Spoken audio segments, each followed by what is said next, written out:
When Julian Vance broke off our engagement, everyone said my life was over. I had been with him for 5 years, and to please him, my reputation was already in ruins. No one would want a woman like me. When Julian found a new love, everyone around me expected me to grovel and beg him to take me back. But they didn't know that I had volunteered to take my younger sister's place in an arranged marriage, moving far away to the port city of Havenport. Before leaving, I returned the treasure box Julian had given me, along with the blank wish card he had personally given me in our youth. I left without a trace. It wasn't until the day before his engagement party that Julian suddenly mentioned me. Not a peep from her for so long. Is Alara Thorne dead or something? Meanwhile, having just had a near-death experience of my own, I was being kissed awake by my new husband. My dear Alara, we agreed on 4 times, and not one less. The day Julian Vance suddenly said he wanted to get married, I hadn't seen him in 3 months. The last time we met, I overheard him telling a friend he had long grown tired of me. The entire room erupted in laughter, mocking how I'd spent 5 years with him,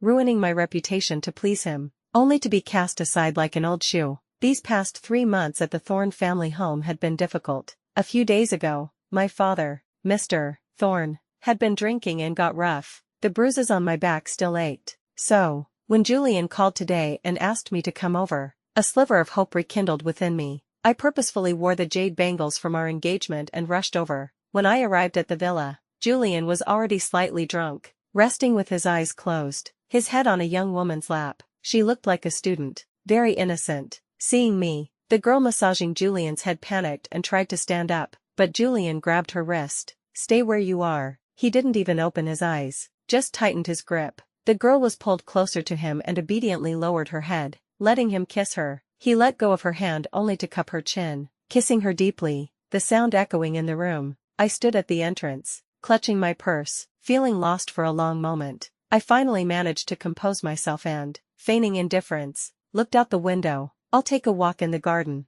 I'll be back later. As soon as I finished speaking, Julian let out a short, cold laugh. The girl beside him quickly and tactfully stood up. I should be the one to leave. Please, have a seat. This time, Julian didn't stop her. He held her hand, playing with her fingers for a while before reluctantly letting go. It's cold outside, don't catch a chill. The girl smiled faintly and nodded, her long, dark hair falling to hide most of her blushing face. As she passed me, she politely called me, ma'am, and greeted me. I nodded back with a smile. She was very young, with clear eyes and a timid demeanor that reminded me of my little sister. Alara, come here. Julian leaned back on the sofa, patting the empty space beside him. The ornate crystal chandelier cast a kaleidoscope of light, making his sharp, handsome features seem unreal. For a moment, I felt dazed and an indescribable sadness washed over me. Julian's charming eyes were flushed with alcohol, the corners tinged red. His collar was open, revealing a canvas of kiss marks across his collarbone and neck. That girl just now,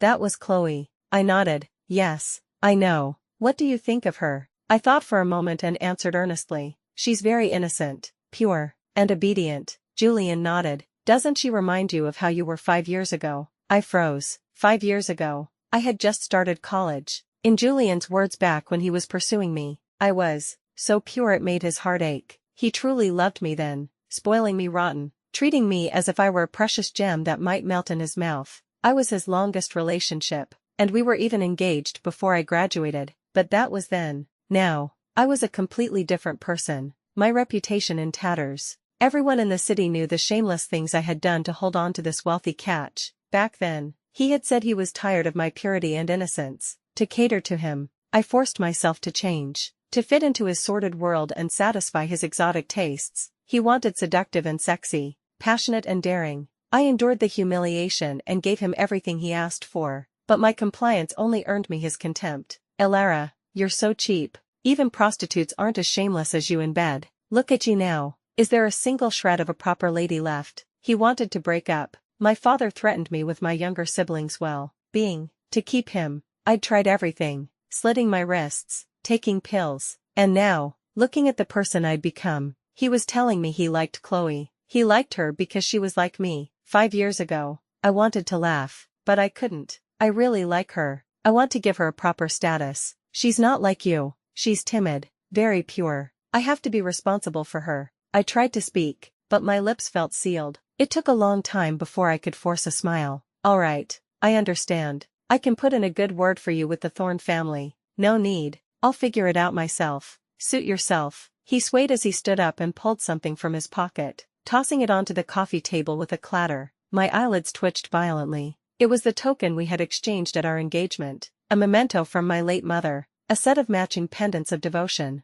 What Julian had given me was a pair of jadeite bangles from his mother's dowry, the very pair on my wrist. Take off the bangles. Our engagement is off. I looked up at him. His normally warm, charming eyes were now as cold as frost. So, when he said he wanted to get married, he never meant to me. 5 years together meant less than the thrill of a few days with someone new. I thought I would break down, that I would be devastated, but not a single tear fell. I calmly removed the bangles and handed them to him. Julian raised an eyebrow, slightly surprised, but he took them and left without a backward glance. The news that Julian had broken off our engagement spread quickly. The beating I had expected from my father never came. Instead, I lost contact with my brother and sister, who were studying abroad. I knew this was my father's usual way of venting his anger. He and my stepmother began searching the city for a suitable new match for me, hoping to marry me off to maintain the family's wealth. But ugly rumors began to circulate, that in my years of trying to please Julian, I had done all sorts of degrading things, that I was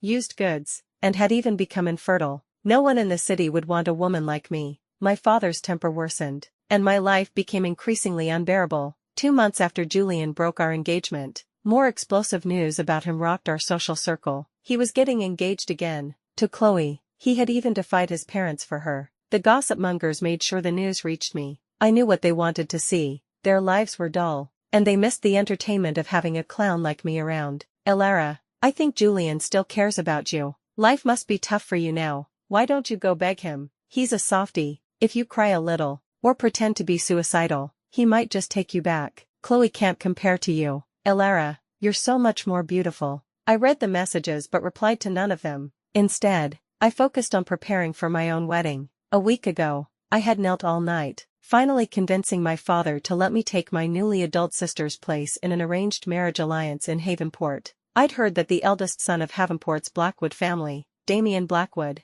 was ruthless and powerful, the city's uncrowned king, but a disability had left him with a volatile and cruel temperament. I wasn't afraid. To escape the Thorne family, to secure freedom for my siblings, I would gladly do it. Besides, there was nothing left for me in this city. Havenport might offer a glimmer of hope. Before I left, I met my best friend for dinner. On a trip to the restroom, I unexpectedly ran into Chloe. She looked completely different. She wore exquisite makeup, a classic Dior little black dress that showed off her slender figure, and a thin lady's cigarette was perched between her vibrant lips. Miss Thorne, you've heard, haven't you? Chloe looked at me with a triumphant smirk. Julian and I are getting engaged. Looking at her, I suddenly remembered the innocent, shy girl I first met. A sense of melancholy washed over me. Yes, I heard. The smile in Chloe's eyes deepened. Aren't you jealous, Miss Thorne? I heard you had 3 miscarriages for him, that you'd do any despicable thing just to keep him and marry him. She leaned against the windowsill, her smile laced with disdain and contempt. I gave her a cool look. Miss Thorne,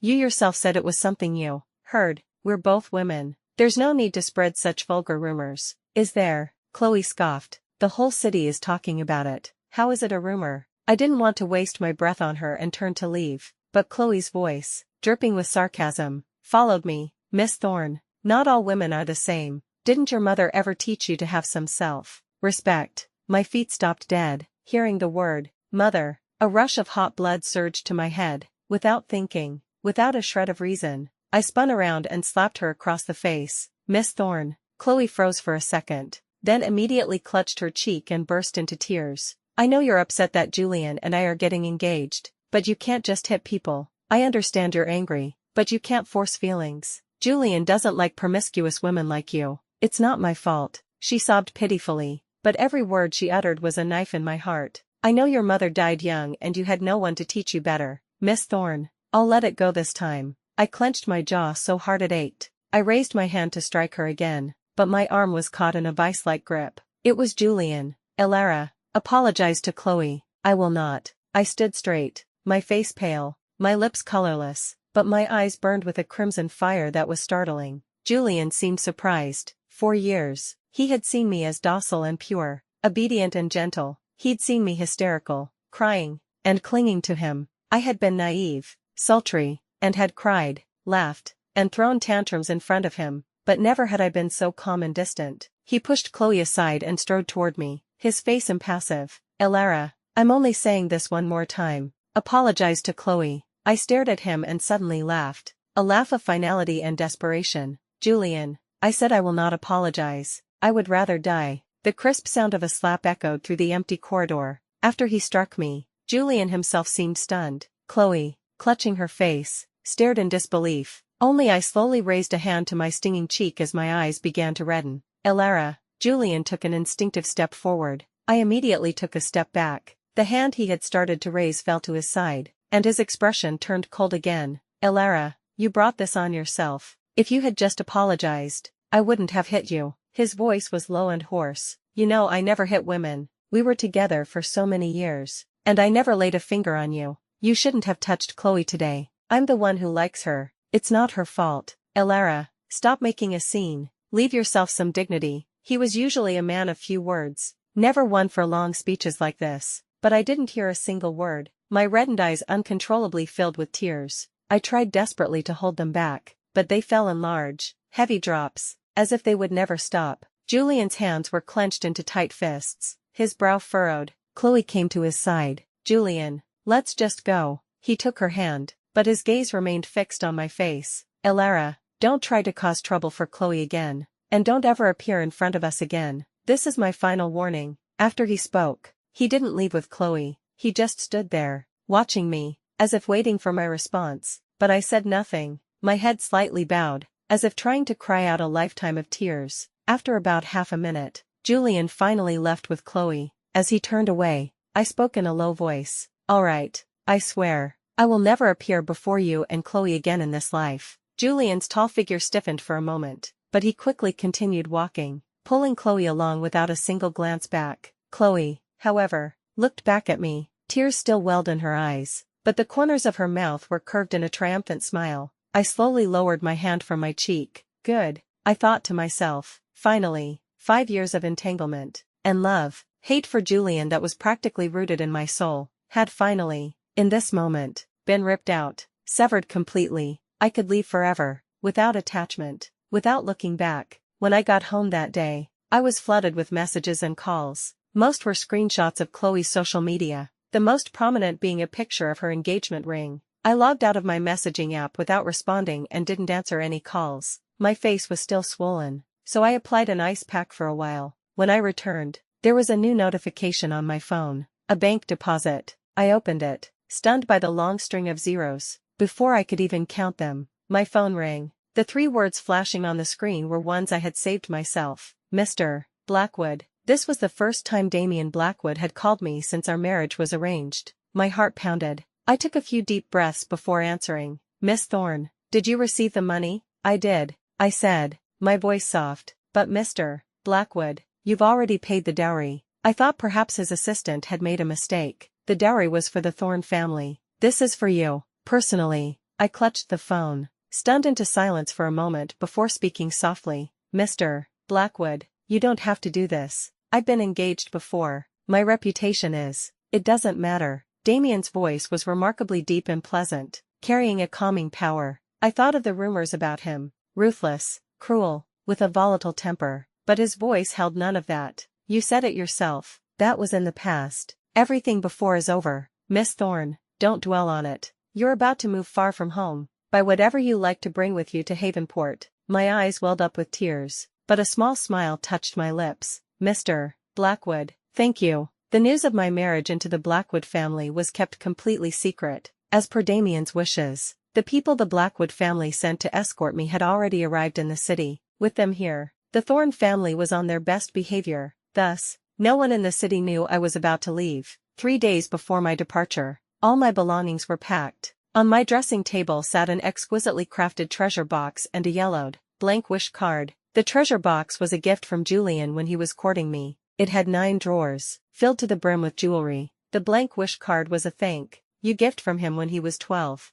Of course, he had long forgotten. I had once considered using that card to ask him to marry me, but in the end, I couldn't bring myself to waste my life on a man like him. The jewelry was too valuable to keep, it had to be returned. The blank wish card had his personal seal on it and couldn't fall into the wrong hands. I carefully packed both items and called Julian's personal assistant. "These items are very valuable. Please make sure you hand them to him personally," I stressed. His assistant, though still polite, was clearly impatient. "Miss Thorne, a word of friendly advice. Stop wasting your efforts. Mr. Vance is about to be engaged. It's best for everyone to move on." He thought I was trying another trick to win Julian back. I wanted to explain, but he clearly couldn't be bothered. Tossing the box into his trunk and driving away, accompanied by the Blackwood escort, I left the city quietly. 2 days later, I met my future husband for the first time, the heir to the Blackwood family, Damian Blackwood. He wore a tailored black suit, looking distinguished and handsome,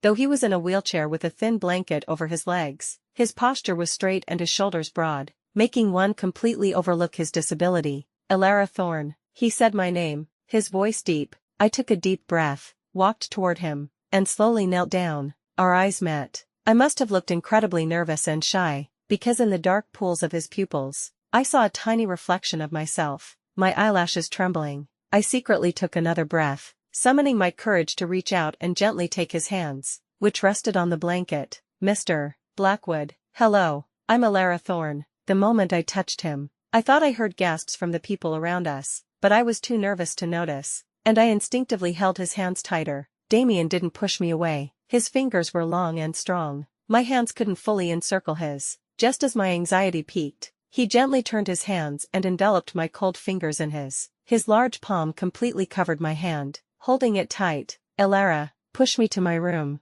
I quickly tried to stand, but I stumbled. Damian reached out a steady hand to my waist. "Careful." His hand left as quickly as it came, but my cheeks were still burning. I mumbled a soft, "Okay," and took the wheelchair from a servant. Pushing him into the room, the door closed, and warm lights flickered on. Damian glanced at me, then gestured to his legs. A faint smile seemed to touch his lips, but it might have been my imagination. "My legs are an inconvenience. I'll have to trouble you tonight, Elara." I looked down, not daring to meet his eyes, and just nodded lightly. I nervously touched my earlobe. It was already burning hot. Before his engagement, Julian threw a party. His fiancée, Chloe, wasn't there. It was just his usual crowd of sycophants. After a few rounds, everyone was a little loose. Someone, with more alcohol than sense, brought up Elara Thorne. Of all the girls Julian's dated, Elara was the most beautiful. Can't argue with that. We all agree. If Julian hadn't warned us off, I would have tried to woo her myself. "Honestly, you think you'd get a chance? Get in line,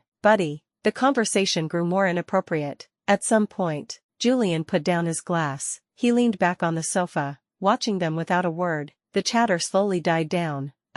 Julian, we were just kidding around. We've had a bit too much to drink. Don't take it seriously." Julian actually smiled. "Hearing you all talk about her reminds me of Elara Thorne. But is she dead or something? Not a peep from her for so long." His voice was cold and nonchalant, as if he'd truly just remembered her, as if her actual death would be a trivial matter. But the room fell silent. Julian's assistant, Leo, quickly tried to smooth things over with a laugh. "Mr. Vance, my apologies. I forgot to tell you. Just a few days ago, Miss Thorne asked me to deliver something to you. Said it was very valuable. I figured she was trying to reconcile, so I gave her a little warning to keep her from bothering you." Julian looked at his assistant with a faint, chilling smile. "Well, Leo, you're getting bold." The assistant jumped. "Mr. Vance, since when do you make my decisions for me?" Yes, I overstepped." Leo bowed repeatedly, his forehead slick with cold sweat. Julian looked down, habitually twisting the ring on his middle finger. "Call her.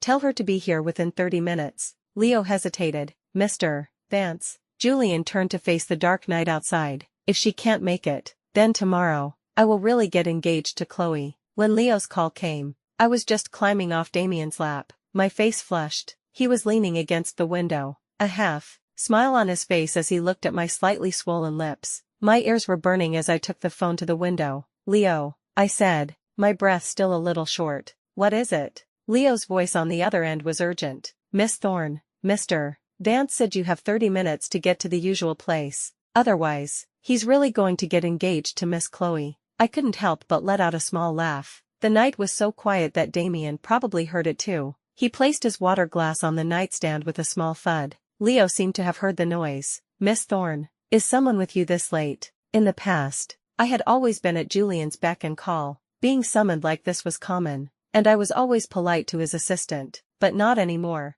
"Leo, that's my private business. It has nothing to do with you," I said slowly, "and Julian and I have broken our engagement. We have no relationship anymore. Who he gets engaged to is none of my concern." Leo seemed to panic. "Miss Thorne, don't say things you'll regret out of spite. Tomorrow is the engagement party. Tonight is your last chance to turn things around." "I don't need that chance," I replied, my tone calm and cool. "Also, the things I gave you last time, did you give them to Julian?" Leo fell silent. The box had been taken by Chloe a few days ago. Concerned about Chloe's new status, he hadn't stopped her. I reminded him again. "Leo, I'm only saying this once. Please make sure you personally deliver it to Julian immediately." When Leo spoke again, his tone was much more respectful. "Miss Thorne, perhaps it would be better if you gave these things to Mr. Vance yourself. I told you, Leo, we've broken up. I won't be seeing him again." I paused, letting out a long breath. "Leo, after you give him the items,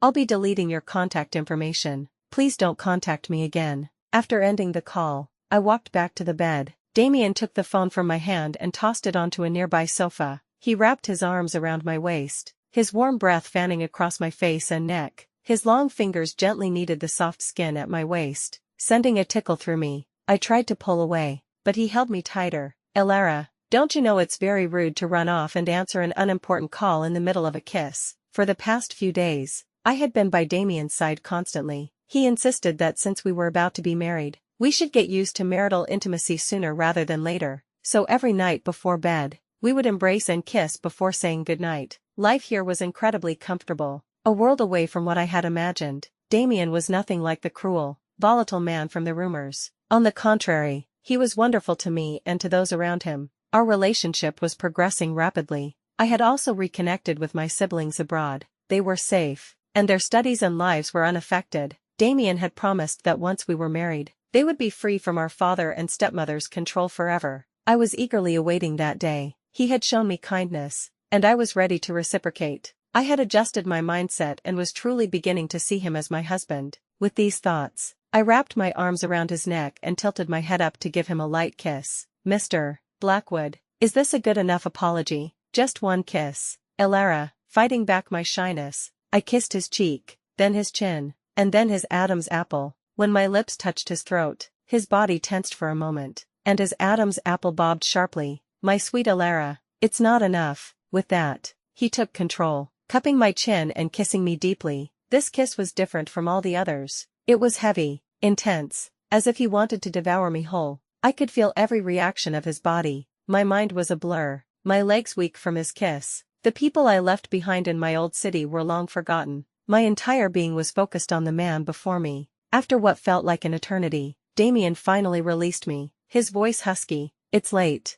Go get some sleep. Good night, Elara." I stood up from his lap, hastily tidying my disheveled clothes and hair. After wishing him good night, I left. My room was right next to his, and lying in bed, the thought that my future husband was just a wall away brought me immense peace. I closed my eyes and quickly fell into a deep sleep. Long after the call ended, Leo stood frozen. Finally, with a deep sigh, he went back into the room and relayed my words to Julian. Julian's expression didn't change, but his fingers gripped his glass so tightly they turned white. A cold sweat broke out on Leo's forehead. "Mr. Vance, maybe Miss Thorne is just upset." "Upset?" Julian's smile was humorless. Leo lowered his head, barely daring to breathe. The next second, Julian kicked over the coffee table, glass shattered, and the room was a mess. Everyone else stared in shock. The silence was deafening. Julian laughed coldly. "She's really grown a backbone, trying to play these games with me. Fine, let's see how long her pride lasts." He turned his cold gaze to Leo.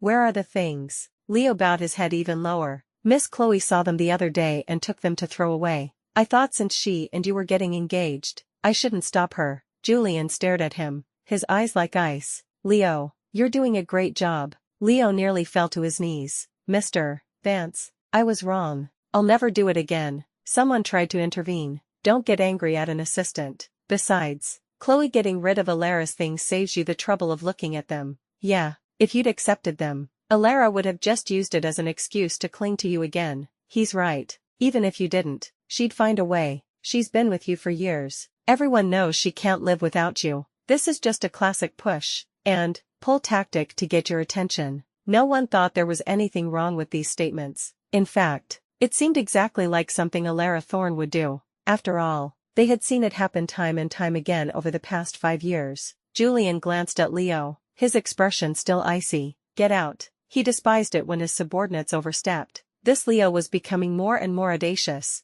Leo didn't dare say another word and quickly left. Seeing Julian's foul mood, the others also dispersed. Julian leaned back on the sofa, the alcohol rushing to his head. He closed his eyes. Yes, my friends are right. Alara loves me. She needs me. She could never leave me. She would never let me get engaged to Chloe. Even if she was being stubborn today, she would definitely show up at the engagement party tomorrow, trying every trick in the book to ruin it. Her situation with her family was terrible, and he was the only one who could save her. If Alara wasn't a fool, she wouldn't let go of this lifeline. She would be back by tomorrow at the latest. At that thought, the tightness in Julian's chest finally began to ease. When she came back, for the sake of their 5 years together, perhaps he would give her a way to save face. At the engagement party, Chloe was a vision in a magnificent white gown, her makeup flawless, looking young and beautiful. Julian, in a matching white custom suit, looked dashing and tall. Friends surrounded them, all wearing joyous expressions. He responded to their chatter distractedly, his eyes constantly darting towards the entrance. The party was set to begin in less than 15 minutes, but there was still no sign of Alara. A wave of irritation washed over Julian. He forced it down, draining his glass of water. With 2 minutes to go, he checked his watch. Are all the guests here? He asked, his tone light, as if making casual conversation. Of course, the party's about to start. Everyone's been here for ages, just waiting for you and Chloe, the stars of the show. Julian suppressed his annoyance and stood up. Let's go. The hall was a sea of glittering gowns and tailored suits. Chloe was surrounded by her friends, her face beaming with happiness and shyness. Julian scanned the room. No sign of Alara. The agitation inside him grew stronger. He turned, looking toward the main entrance again, but there was nothing out of the ordinary. Julian, Chloe said softly, walking over and taking his arm. The ceremony is about to start. I'm a little nervous. It's just an engagement party. What's there to be nervous about? Julian replied dismissively, his eyes landing on the earrings Chloe was wearing. He froze. I'm only nervous because this engagement party, our engagement party, means so much to me. Ah, Chloe cried out in pain, drawing the attention of every guest in the room. Julian's face was livid. The bracelet and earrings, where did you get them? These were from the treasure box he had given Alara 5 years ago. Every piece of jewelry inside was precious to her. How could they be on Chloe now? The fingers gripping her wrist tightened mercilessly. Tears streamed down Chloe's face. Julian, you're hurting me. Tell me. Julian's eyes were filled with fury. Chloe's voice trembled. I got them from the box Alara gave to Leo. I thought they were too beautiful to throw away, so I kept them. She was just a regular college student, unaccustomed to such luxury. Although Julian had given her expensive jewelry, it paled in comparison to the treasures in that box. What girl doesn't love beautiful things? She had given in to a moment of greed, but she never expected such a violent reaction from Julian. She was filled with regret. Julian had never been this furious. He hadn't expected Alara to return something so precious. He knew how much that treasure box meant to both of them. When he gave it to her, she had told him sweetly that she would bring it as part of her dowry when they married, and keep it with her forever. But now, she had thrown it away without a second thought. Julian felt a fire raging in his chest with nowhere to go. The earrings on Chloe's ears were a blinding offense. He reached out and brutally ripped them from her earlobes. Get me back everything from that treasure box. If a single piece is missing, I'll have your life, he snarled. Without a glance at Chloe's bleeding ears, he turned and stormed out, leaving a room full of stunned guests behind. The black rolls. Roy sped through the streets. Julian, his face a grim mask, pulled out his phone and dialed Alara's number. Sorry, the number you have dialed is switched off. Please try again later. He tried twice, getting the same mechanical response. Julian's face grew darker. To the Thorne residence. The driver quickly made a U-turn and headed towards the Thorne family home. When they arrived, Mr. Thorne and his wife, Vera, greeted him with wide smiles. Julian ignored them, getting straight to the point. Where is Alara? Mr. Thorne and Vera exchanged a look. The Blackwood family had strictly forbidden them from revealing anything about Alara's marriage to Havenport until after the wedding, so no one in the city knew she was already there, preparing for her wedding. Mr. Thorne could only sigh and shake his head, a look of helplessness on his face. Julian, you must know that your breakup with Alara broke her heart. Now that you're getting engaged, she's even more upset. She left to travel and clear her head. As for where she went, she wouldn't tell me. Her phone is off. I really don't know where she is. Julian knew the Thornes wouldn't dare lie to him. The family was in decline, relying on his family's support to stay afloat. Mr. Thorne was desperate for Alara to marry him, so he would never hide her whereabouts. There was only one possibility. His breakup and engagement to Chloe had truly hurt her, leaving her utterly heartbroken. She couldn't face the city, couldn't bear to hear the whispers and laughter, so she had left to escape it all. Julian remembered Alara's devastated expression on the day they broke up, and a pang of something akin to regret twisted in his chest. Perhaps his feelings for her were different from his feelings for other women. Even Chloe was just a fleeting infatuation. He and Alara had been together for 5 years. When it came down to it, no one could truly replace her, and it seemed he liked her more than he had realized. But, regardless, she had returned the treasure box and disappeared without a word, even blocking his number. Julian was still annoyed. When she came back, when she couldn't stand it anymore and came to him for forgiveness, he would teach her a little lesson. With these thoughts, Julian's expression softened slightly. Alara's temper tantrum had to be nearing its end. He would wait patiently. An engagement party without one of its main stars obviously couldn't proceed. Chloe had pleaded and cried with Julian, but to no avail. He refused to mention the engagement again. Chloe, however, was clearly too invested to let go. Even as Julian grew colder towards her, he didn't kick her out, but he never visited her again. On the day of Damien Blackwood's wedding in Havenport, the Vance family, including Julian, arrived a day early. They placed great importance on this wedding, hoping to forge a connection with the Blackwood family and elevate their own status. Before leaving, they had repeatedly instructed Julian to interact with Damien, hoping he could befriend the powerful man. The uncrowned king of Havenport was someone they absolutely could not afford to offend. The next morning, the Vances arrived at the estate where the wedding was being held. While the other guests mingled, Julian, feeling stuffy, went into the gardens for some air. It was a private estate owned by the Blackwoods, beautifully landscaped. Following a winding path, Julian found himself under a cascade of roses. Amidst the blooming flowers was a swing, and on it sat a young woman in a white morning robe, her long hair loose. Even from the side, she was breathtakingly beautiful. A gentle breeze swayed the swing. As the woman casually turned her head, Julian froze. Alara, the wedding was in 3 hours. Everyone was in a flurry of activity. Only I sat on the swing, my mind empty, gently swaying. The air was filled with the scent of roses. With my feet off the ground and the warm sun on my skin, I felt an indescribable sense of comfort. Soon, I would marry Damien Blackwood and become his wife. Every time I thought about it, it felt surreal. Perhaps sensing my nervousness, Damien had suggested I take a walk in the garden and had thoughtfully given me some space. My heart was finally starting to calm. I was about to stand up and go back to get ready when a familiar voice came from behind me. Alara, what are you doing here? I turned instinctively and saw Julian standing among the roses, dressed in a black custom suit. It had been a while. He looked a bit thinner, but still handsome and charming in that way that women found irresistible. I didn't answer, just stood up and turned to leave. But Julian quickly strode over and blocked my path. You came here for me, didn't you? Julian looked down at me, a hint of surprise and admiration in his eyes. My time in Havenport had been peaceful, and I had gained a little healthy weight. In Damien's words, I was glowing,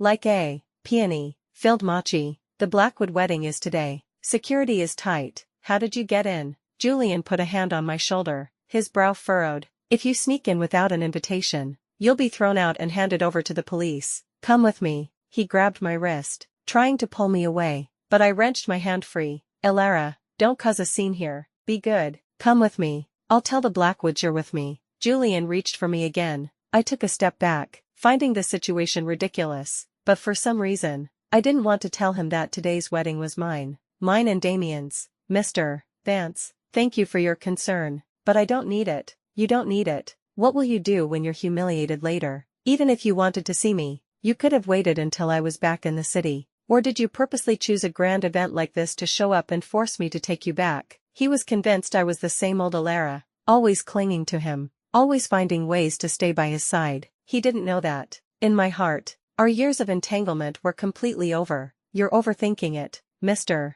Vance. I'm not here for you, Julian scoffed, clearly not believing me. If not for me, then who? Elara, since when did you become so stubborn? You don't know anyone in Havenport, and the Thorne family has no connection to the Blackwoods. Why else would you be here? If not to see me. Perhaps the old Elara had given him too much confidence. It seemed he would never believe that I had truly moved on, then just assume I'm being stubborn. With that, I turned and walked down another path. Elara, Julian took a few steps after me. I turned back, a mocking look in my eyes. Aren't you the one who hates it when I cling to you? What are you doing now? Julian's face darkened, his lips tightening into a thin line. After a long moment, he said, Elara, don't be ungrateful. You'll regret this. Regret, I thought. Never again. Back in the dressing room, a team of makeup artists and stylists surrounded me, helping me into my wedding gown and creating a beautiful bridal look. The dress was exquisitely ornate, a testament to the care that had gone into it.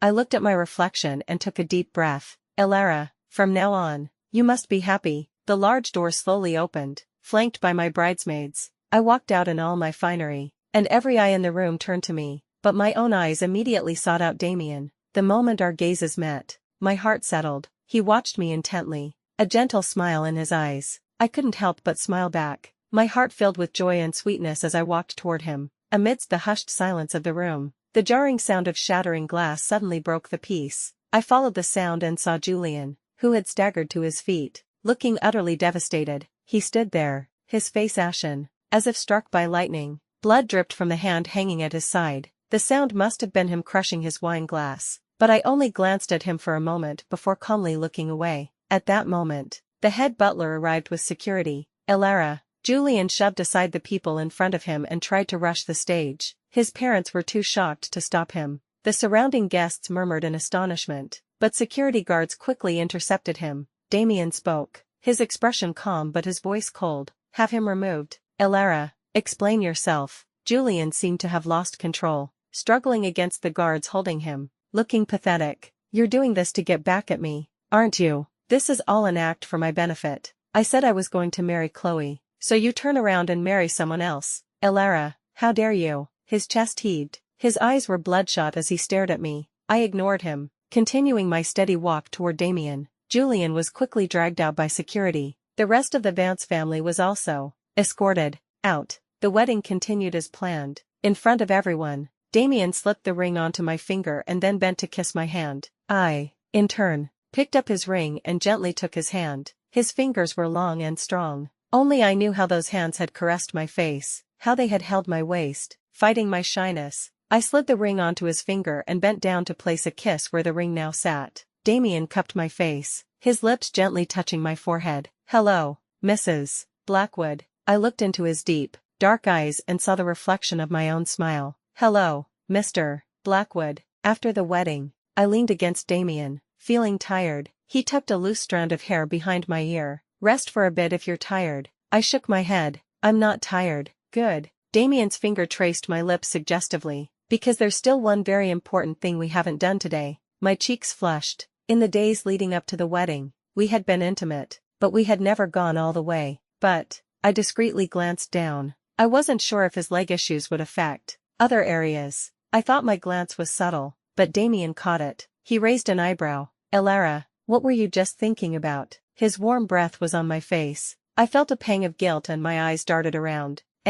Nothing, really. He leaned closer, his voice a low, seductive murmur. As his lips met mine, I wrapped my arms around his neck and lost myself in the kiss. That night, Damien demonstrated that his leg issues did not, in fact, affect any other bodily functions. In fact, the experience he gave me was unlike anything I had ever known. In a hazy state, I felt something wasn't quite right, but I couldn't put my finger on it. Damien, I can't. All right, last one. Damien kept his word. After this time, he kissed me and whispered goodnight in my ear. I was too tired to even open my eyes and fell into a deep sleep. Julian was forcibly taken back to the Vance family estate by his family. Guards were posted to ensure he didn't leave the house, let alone go back to Havenport. 4 days. His family took turns trying to talk sense into him, telling him to stop being so stubborn. Elara was married to a Blackwood. It was a done deal. If he continued his foolishness, he would only further offend the Blackwood family, which would be a disastrous loss. But Julian didn't hear a word of it. He didn't respond at all. His only request was for Leo to bring him the treasure box immediately.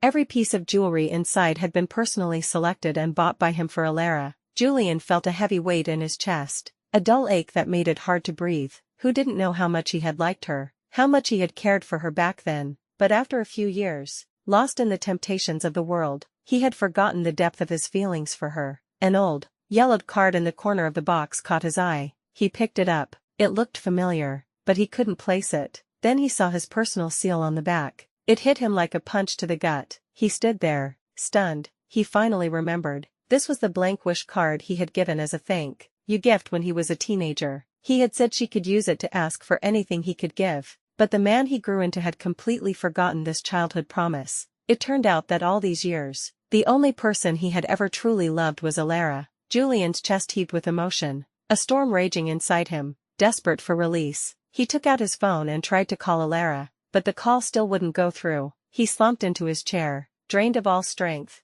Of course, she was married now. A man as volatile and ruthless as Damian Blackwood would surely control her every move, never allowing her to contact him. Her marrying him must have been an act of spite. She must be regretting it now. How could a man as mercurial as Damian possibly treat her well? So, he still had a chance. If he went to her, sincerely apologized, and humbled himself, she would soften, she would come back to him. After the wedding came our honeymoon, but for most of the trip, we stayed in our room, with no desire to go out. Damian's legs might have been immobile, but in bed, he was more capable than most men. For the entire honeymoon, he barely let me rest. Married life was even more comfortable than I had imagined. Damian held a high position in the Blackwood family, and with his support, everyone treated me with respect and kindness. Even his parents never gave me any trouble. In fact, his father was semi-retired and spent most of the year traveling the world with his mother. Even when they were in Havenport, they lived in a separate residence. In 2 months of marriage, I had only met them twice. His father was a stern-looking man who didn't say much, so I mostly talked with his mother. She was a cheerful conversationalist, and we never had an awkward silence. I could tell she genuinely liked me as a daughter-in-law, not just because of Damian. My brother and sister were able to visit me during their holidays, all arranged by Damian. My father no longer dared to interfere. A constant stream of jewelry and the latest designer clothes arrived at our home for me to choose from. I'm just a normal woman. Of course I loved the beautiful clothes and jewels. With Damian's encouragement, I even started painting again. When my best friend came to visit, she was amazed at how well I was doing. We went shopping and had afternoon tea, and she filled me in on all the gossip from back home. My marriage to Damian had caused a huge stir. They all thought you'd go back to clinging to Julian, but instead you just went and got married, and not just to anyone, but to Damian Blackwood, the uncrowned king of Havenport. Julian isn't even in the same league. Even with his disability, Damian Blackwood was a catch beyond the reach of most families. My friend looked proud. Now they're all dumbfounded. Some are even spreading malicious rumors that your marriage must be miserable. They say because his legs are crippled, Damian must be some kind of pervert, and you're probably being abused every day. If they knew how happy you are, they'd be furious. After being dragged back home, the first thing Julian did was break up with Chloe. She, of course, refused and caused a scene. The consequence was that Julian took back all the houses, cars, and jewelry and froze her accounts. Unable to stay in the city, Chloe left overnight. Julian's assistant, Leo, was also fired. My friend saw I wasn't interested in these things and changed the subject with a wink. Alara, you look so radiant. Your husband must be taking very good care of you. I smiled at the thought of Damian and was about to say something when I heard someone call my name. I turned in surprise. It was Julian. He had come to Havenport again, likely by tracking my friend. I immediately signaled for my bodyguards to stop him. He was thinner, his handsome face haggard. The bodyguards blocked him, but he pleaded, Alara, I just want to talk to you. There's nothing to talk about. I stood up and motioned for my friend to leave with me. Alara, I know you only married him to spite me, he said urgently. I saw the things you sent back, and the blank wish card. Alara, that card is still valid. Whatever you want, I'll give it to you. He pulled the card from his pocket, trying to hand it to me. Alara, I promise, if you divorce him, I'll marry you immediately. I know you still have feelings for me. We have so much history. He's not right for you. Alara, he's volatile and cruel. You'll be miserable. I couldn't help but laugh. Julian, what makes you think I married Damien to spite you? You've never even met him before, and he's a cripple. You would never willingly marry him. Julian, my face turned to ice. Say another word and see what happens. Damien might have a disability, but he was 1,000 times the man Julian was. Get him out of here. I don't want to see him in Havenport ever again. I ordered the bodyguards, then turned and left with my friend. Julian seemed unprepared for my resolute attitude. He looked completely bewildered. Elara, are you still mad at me? I didn't waste another word on him and walked away. A man as proud and arrogant as Julian had probably never been rejected by a woman before. His current persistence was nothing more than the bruised ego of someone who couldn't stand to lose what he once had. I would not waste another second of my life on a man like him. I never expected that just half a month later, Julian would show up at the Blackwood estate, asking to see me. At that moment, Damien and I were in the greenhouse, trimming roses. When the butler relayed the message, I thought I must have misheard. You're saying Julian Vance came to our home, alone, to see me? Yes, madam. Mr. Vance is waiting at the gate. He also brought some gifts for you. I frowned, a deep sense of annoyance rising within me. The Blackwood family was powerful. Even Julian's parents were deferential to Damien. Where did Julian get the audacity to show up at our door, asking to see me, Damien's wife? It was a blatant provocation. His so-called affection would only disrupt my peaceful life and cause endless trouble. I looked at Damien, feeling a mix of guilt and embarrassment. This wasn't just an ex, he was a dark chapter of my history. Damien was holding a rosebud, carefully trimming the thorns from its stem before placing it in a white vase. Only then did he look up. Elara, what do you want to do? I'm not seeing him. My life was good now. I didn't want Julian to ruin it. If I saw him, he might think I was still playing hard to get. I truly did not want to see his face again. All right, Damien said, gently taking my hand. Then you won't. The butler conveyed my message to Julian, but he stubbornly waited at the gate, insisting on seeing me. He waited there all night. I didn't relent. Finally, he gave up and asked the butler to give me his gifts. I refused them as well. In the end, Julian left a new treasure box at the gate. I didn't even look at it, just had the butler dispose of it. The jewelry inside was donated to a local charity in Havenport. At least Julian had done one good deed. After that, I didn't hear anything about Julian for nearly 2 months, until my friend brought him up. Apparently, his parents had to forcibly drag him back from Havenport. They locked him up for over 2 weeks and only recently let him out, but he was still being watched to prevent him from sneaking back. A few days ago, Julian had gotten into a fight with some people who were badmouthing me. He had even taken the opportunity to clear up many of the rumors about me. In my absence, my reputation in my old city had slowly started to improve. Hearing this only filled me with a faint sense of sorrow. So, Julian had known all along how much those rumors hurt me. He just hadn't cared enough to do anything about it. He had even added fuel to the fire when his so-called friends gossiped about me. Half of the reason my reputation was so bad was because of his inaction, but it was all in the past. My mind was now filled with anticipation for tomorrow. My brother and sister were flying in from abroad to see me. In my 4th month of marriage to Damien, I was reunited with my siblings. They had grown taller and looked healthy and well. The moment they saw me, they hugged me and burst into tears. My brother looked at me with red-rimmed eyes. Sister, don't worry, when I grow up, I'll be able to protect you. You won't have to be afraid of anything. This 17-year-old boy was trying to shelter me with his still, slender shoulders. My sister snuggled against me. Me too, sis. I'll protect you too. My father had used them to control my life for so long. Now, thanks to Damien, they were free from his grasp. I no longer had to worry about them. After catching up, I took them to meet Damien. The two of them were clearly a little intimidated by him, timidly calling him brother-in-law. Damien sensed their nervousness and, using the excuse of work, left us to ourselves. Over the next few days, Damien was rarely home,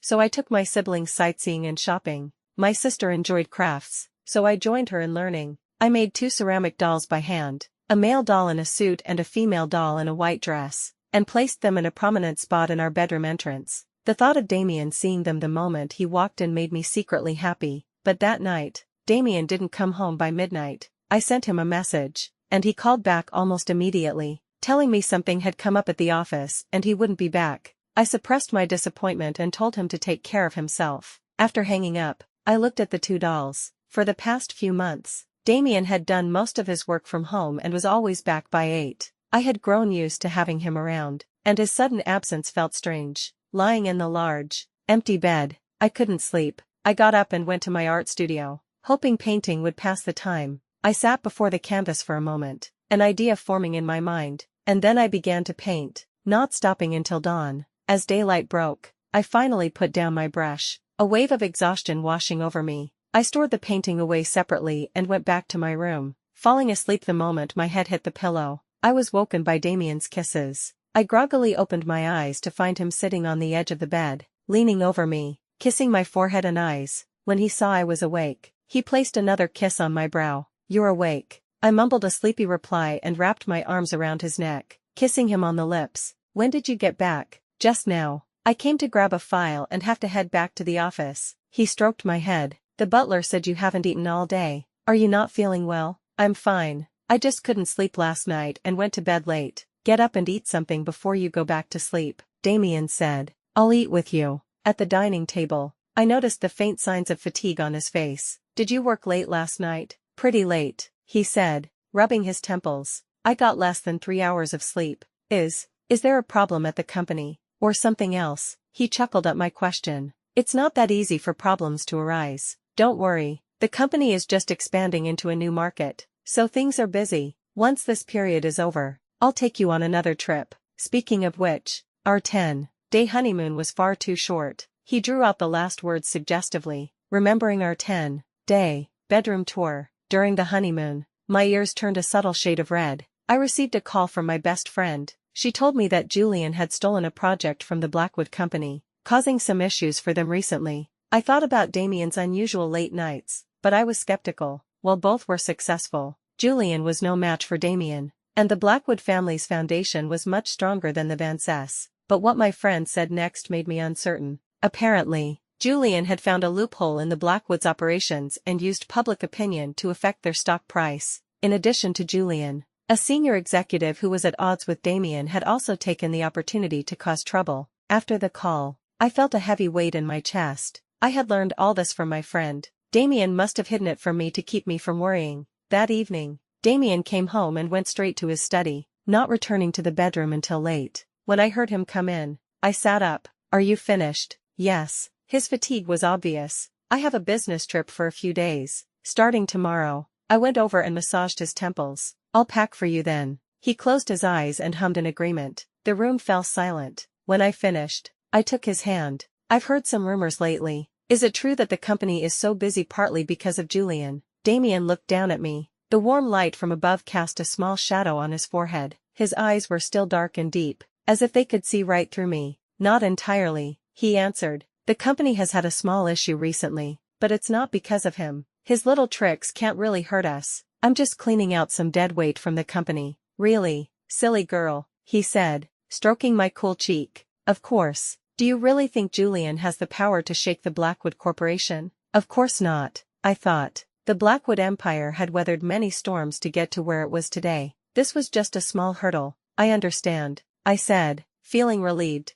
My tone became lighter. "Do you want me to help you with your bath?" I had assumed that after a long day, he wouldn't be in the mood for anything else, so I teased him. To my surprise, he seemed very interested. "Yes, please, I'll be in your care tonight, my dear wife." After the busy period at work ended, our trip was back on the agenda. Damien and I had a wonderful 2 weeks of travel, but as soon as we returned, the disgruntled senior executive came to our home, accusing Damien of being ruthless and merciless. Though his family quickly escorted him away, I still felt uneasy, remembering the hatred in his eyes. I said worriedly, "Do you think he'll try to get revenge?" "Don't worry," Damien said with a reassuring smile. "I have it under control." Seeing his calm demeanor, I relaxed a little. On the anniversary of my mother's death, Damien took me and my siblings back to my old city. We stayed for a few days before returning to Havenport. As it happened, Damien's parents had just finished their latest trip and were staying in Havenport for a while. I adored my mother-in-law, and we got along very well. One day, while chatting, she started telling me stories about Damien's childhood. She took me to a room at the end of the third-floor corridor to show me his childhood photos and awards. "And this drawer," she said, "is full of his treasures. Even I, his mother, am not allowed to touch it." I only caught a glimpse once by accident. She found the key, unlocked the drawer, and handed me a small box from inside. "Mother, this is Damien's. Is it okay for me to look without his permission?" She waved her hand dismissively. "Of course it is. You're his wife. What secrets could there be between you?" She opened the wooden box herself. "Just take a look. I'm sure you'll love it." I looked down and saw a few familiar photos. Weren't these my mother-in-law smiled. "Take your time. I just remembered I have something to do." After she left, I took out all the photos. They were pictures of me receiving awards at various art competitions throughout my childhood. On the back of each photo, the date was written. One was of me at 18, winning an award at an art exhibition in Havenport. It was a group photo of all the winners and presenters. The person standing next to me was Damien Blackwood. It turned out that my first major award at 18 had been presented to me by him, and back then, he was healthy. My vision blurred. I never imagined we had such a history together. Later, Damien had his accident and was left disabled, slowly fading from public view, and I had gotten together with Julian. Then Julian had dumped me, and I became the laughingstock of my city. Perhaps that was why Damien had sought out the Thorne family for a marriage alliance, and the only daughter of the right age was me. Damien had planned this all along. I held the photos, tears streaming down my face. I remembered my mother-in-law's words. These were his treasures, which no one was allowed to touch. I suddenly couldn't bear to think about my 5 years with Julian, while Damien was dealing with his life-altering accident. How had he endured those years? I stood there for a moment, then put the photos back and locked the drawer. I didn't know how to handle this, so for now, I would pretend I didn't know. 3 months passed in a flash, and my siblings' vacation was coming to an end. During their time in Havenport, Damien had asked them about their future plans and arranged for top tutors to fill their schedules. It was tiring,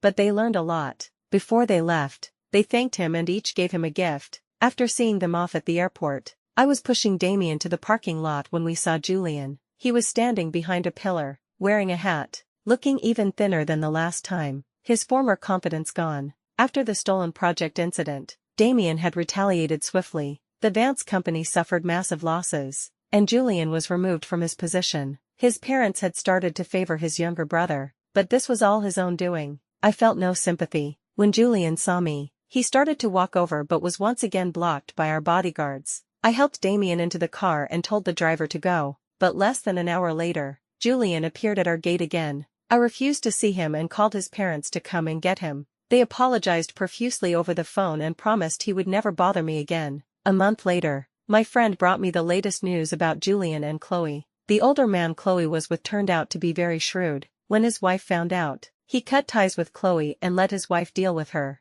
A few days ago, the wife had cornered Chloe at a shopping mall and beaten her, an incident that made local headlines and brought her great shame. Soon after, she was served with a lawsuit from the wife, demanding the return of all the money her husband had given Chloe during their affair. Desperate, Chloe reverted to her old tricks and found a new patron, a much older, divorced man. I heard he was a notorious womanizer with a history of disease, a fact well known in their circles, but no one told Chloe. Her future was clearly bleak. As for Julian, with his company struggling and his position gone, he was a broken man. He had started drinking heavily and developed a gambling problem. I listened to all this with mild interest and quickly forgot about it. My father, on the other hand, had been contacting me frequently, trying to get something out of me. I refused every time, knowing he couldn't get to my siblings, who were protected by Damien's people. He resorted to threatening my mother's grave, saying he would desecrate it if I didn't meet his demands. I was shaking with rage. After sitting in silence for a long time, I made a decision. I would move my mother's grave to Havenport. I would sever all ties with my father and the entire Thorne family. That night, I told Damien. He stroked my hand, his tone as casual as if we were discussing the weather. "Don't worry, I'll handle it. What are you going to do?" He didn't answer, instead pulling me onto his lap. "Elara, if I'm a little harsh, will you think I'm cruel?" "No," I answered immediately. "I hope the rest of his life is utterly miserable." "Good, then as you wish." He bent down and kissed me. "But Elara, I never do anything for free." He kissed me more deeply. "You know what I want." Of course I knew what he wanted. We had been married for months, and except for when I had my period, he never let me rest. But I seemed to enjoy it too. "Damien, let's go to the bed, right here, just like this." His hands gripped my waist. "Elara, you know my legs don't work, so you'll have to do the work this time." I wrapped my arms around his shoulders, murmured my consent, and met his kiss. The next news I heard of my father was a month later. His already struggling company had finally gone bankrupt 2 weeks prior. Then he discovered that my stepmother had been cheating on him. The shock caused him to have a stroke. For the rest of his life, he would be confined to a bed. He and the Thorne family were like a festering sore that had finally burst, no longer able to threaten or disgust me. Hearing the news, I felt a sense of relief wash over me. Just then, Damien came home to take me out for dinner. Halfway there, I felt something was wrong. There was a strange smell in the car, something that made me feel nauseous. I frowned and looked at Damien. He was looking at me. Our eyes met, and we both understood. I held my breath and pressed the window button. As expected, the windows were locked. I looked at the driver. Of Damien's two regular drivers, one had a family emergency and the other had food poisoning yesterday. This was a substitute. Damien's expression changed. "Who sent you?" The driver said nothing, just accelerated. The car with our bodyguards behind us sped up, trying to force us to stop. Damien had alerted them the moment he sensed something was wrong. The driver slammed on the gas, taking a different turn down a mountain road. The two cars chased each other, neither gaining an advantage, but the gas in the car was making my head fuzzy. I could only cling to Damien's hand. "Don't be afraid, Elara, I'm here," he said, squeezing my hand back. Just as he spoke, the car slammed into a large rock. Before I lost consciousness, I felt Damien pull me into a tight embrace, shielding me with his body. I was woken by Damien's voice. My head was still throbbing as I slowly regained consciousness. "Elara, are you feeling any better?" I looked at him, dazed, and instinctively asked, "What about you? Are you hurt?" Remembering his legs, I grew more anxious and looked him over. His suit jacket was gone, his shirt was disheveled with a few buttons missing, and his usually perfect hair was messy. "I'm fine, not hurt. Don't worry, I have a tracker on me. Someone will rescue us within an hour at most. Don't be afraid, I'm here." Even in this situation, Damien was perfectly calm, which helped to ease my own anxiety. I managed to sit up and look around. We were in an abandoned warehouse, empty and dilapidated. The door was locked from the outside. The windows were too high for me to reach. As I was trying to figure out what to do, a pair of strong arms lifted me steadily. My gasp was caught in my throat. It was Damien, but he couldn't walk. I pushed down my questions and shock and looked out through a crack in the window, describing what I saw to him. Damien quickly determined our location. He set me down, his voice low. 15 minutes at most, and they'll find us. Don't worry, I nodded, my gaze falling to his legs. On our wedding night, I had noticed his legs showed no signs of atrophy, but I had dismissed it as good care and never asked, not wanting to bring up a painful subject. Now it seemed there was nothing wrong with his legs at all. I thought about how calm he had been through this whole ordeal, and a theory began to form in my mind. "I'll explain everything when we get back," he said. "For now, we just need to stay safe and wait for rescue." He took my hand and pulled me into his arms. "Just trust me, Elara." About 10 minutes later, we heard noise outside. I gripped the wooden plank I had found, instinctively moving to shield Damien. The door unlocked, and 5 men entered, one with a machete, the others with baseball bats. They quickly found us. The moment the door opened, Damien leaned against the wall, slumping against me. I knew he was putting on an act to make them lower their guard, and I played along. As expected, the men laughed. "Look at the cripple, can't even stand on his own. Needs a woman to protect him. Pathetic." The leader stared at me, handing his machete to a subordinate. "A cripple like you, with such a beautiful wife, must be tortured just looking at her. Why don't you let me have some fun?" He reached for my arm. In that instant, Damien stepped forward and punched the man in the face. It was so fast, so clean, I could hear the man's nose break. Then Damien kicked him to the ground. The others were about to rush forward when the police and our bodyguards arrived. In the chaos, my eyes were fixed on the man Damien had knocked down.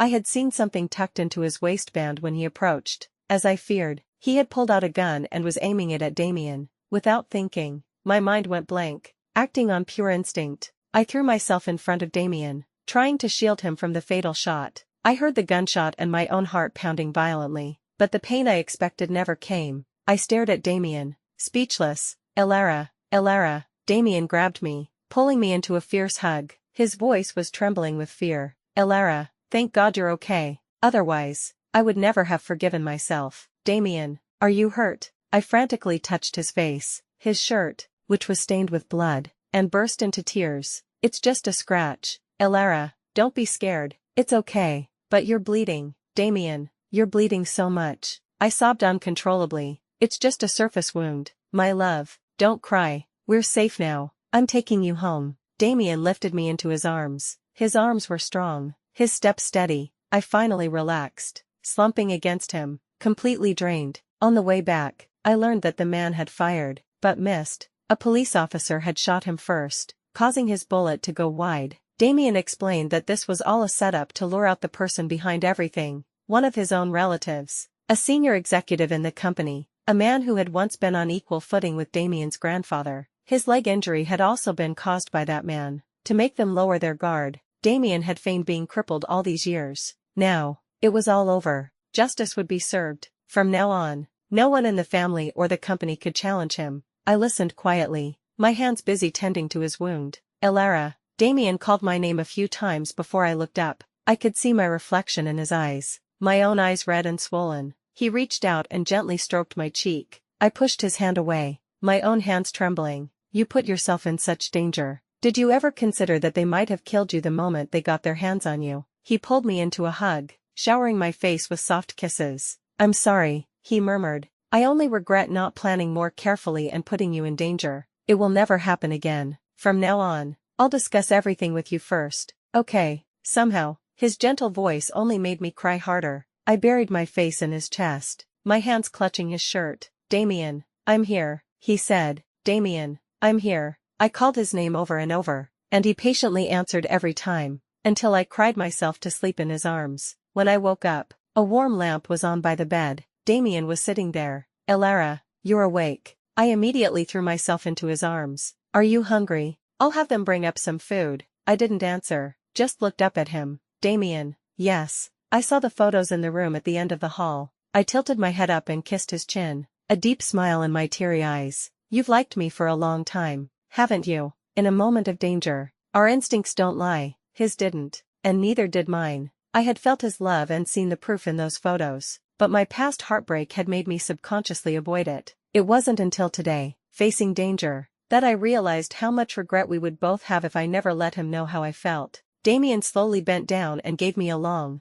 tender kiss. Yes, he said, his eyes filled with an ocean of love. Elara, I like you. I've liked you for a very long time, but I should have been the one to confess first. The gentle scent of pine that was uniquely his surrounded me, his embrace warm and reassuring. Wife, he said, I love you. I closed my eyes, letting tears roll down my cheeks. Damien, I love you too. He leaned over me, pressing me into the soft mattress. The moonlight slanted across the room, which was soon filled with nothing but the soft whispers of lovers, and then, only the sound of their intertwined breaths. Another year, another anniversary of my mother's death. Damien and I flew to my old city to visit her. She smiled at me from her photo, just as she had in life. I placed flowers and offerings at her grave and told her everything that had happened in the past months. As dusk fell, I reluctantly left. At the foot of the mountain, we ran into Julian again. He looked haggard and defeated. I had heard the Vance family had given up on him. A son who was addicted to alcohol and gambling was no longer an asset to the family.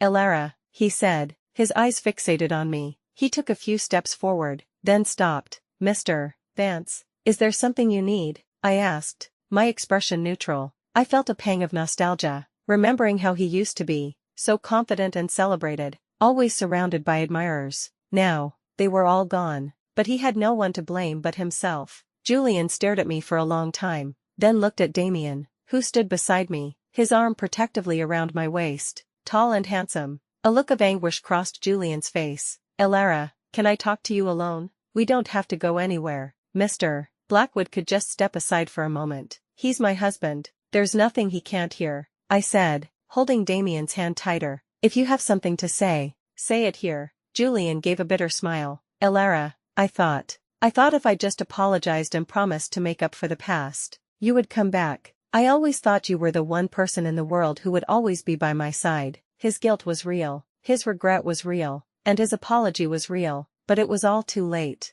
It meant nothing. Julian, no one will wait for you forever in the same place. Move on. Don't look back. With that, I didn't linger. I took Damien's hand and we walked away. After a short distance, Damien sighed dramatically. Mrs. Blackwood's charm is as potent as ever. Of course, I said, flipping my hair and winking at him. My charm has always been considerable. Otherwise, I paused. standing on my toes to kiss him, my eyes curving into crescents. How else would I have managed to bewitch you all those years ago, making you so determined to marry me? Damien laughed, readily admitting it. It's true, you bewitched me completely, made me determined to have you. Even now, it's like I'm still under your spell. I couldn't help but laugh, throwing myself into his arms as he held me tight. The sun was shining, and a gentle breeze was blowing. Mom, do you see? I'm happy now. So happy.